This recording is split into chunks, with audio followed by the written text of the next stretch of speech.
Well, a very good afternoon to you, Remy Obusika, and our audience. I am coming to you from Kitoro in Entebbe Municipality, Wakiso District, and we know very well that today it's when the public transport has resumed operations, given the set SOPs that were put earlier on by the Ministry of Health to combat the spread of COVID-19. And the situation in Entebbe, I can tell that there are less cars that have come back on the road compared to the past that we used to see many of them, even many people who were traveling from point A to point B.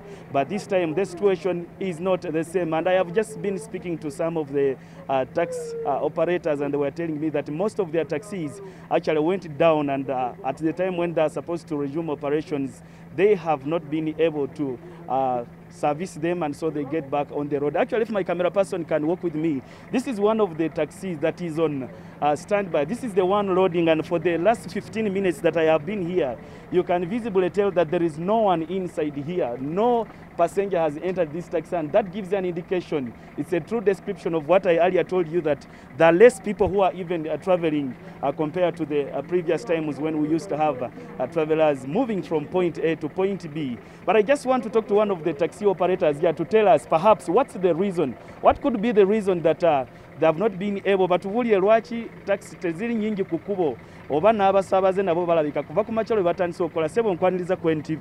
Amanya bampita Kasimu Nsubuga nga ndi driver ng'ate mu kiseera kye kimu ndi Orofea wa Entebbe stage. Lwaki taxi si nyingi kukubo n'abasaabaze tulaba emmotoka kuvanzize wano temuli muntu? Taxi si nyingi ku kkubo, tulina ebizibu.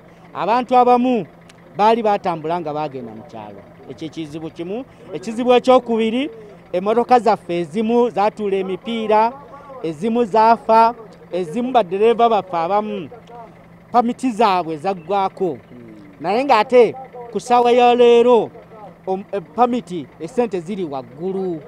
N'akasente ka nabbanja ffe nga bataxi tetwakafuna. Naye tukitegeddeko nti emmotoka zammwe mubaddemu emulugunya nti ezimu zaagwako emisolo PSV ne third party, ate mukomyewo kyokka nga ne traffic oba olyawo nabo ku kkubo babeesunze. Ekyo kye tusaba gavumenti, ti gavumenti yaffe tutunuulire nga ffe bamufuna mpola abantu baddereeva ne bakondakita baffe. Emmotoka eyo eriwako abantu bangi. Nga bwe tuvudde mu COVID, tusaba batuweeyo emyezi 2 oba omwezi gumu tugende tulinuwalinge permits, tulinuwalinge third party ne PSV. N'abantu baffe bwe bakyakomawo mu kyalo, abantu batono era tetukola. Tusuubire nti embeera enaalongoka mu nnaku eziddako? Ndowooza ejja kulongooka ng'abantu beeyongedde okudda, naye nga ne gavumenti etubeeredde ya kisa. Netuleka abantu bavuge nga de permit ziggweddeko batuweeyo emyezi 2. Kale weebale nnyo kwogera naffe ssebo. Kale ssebo.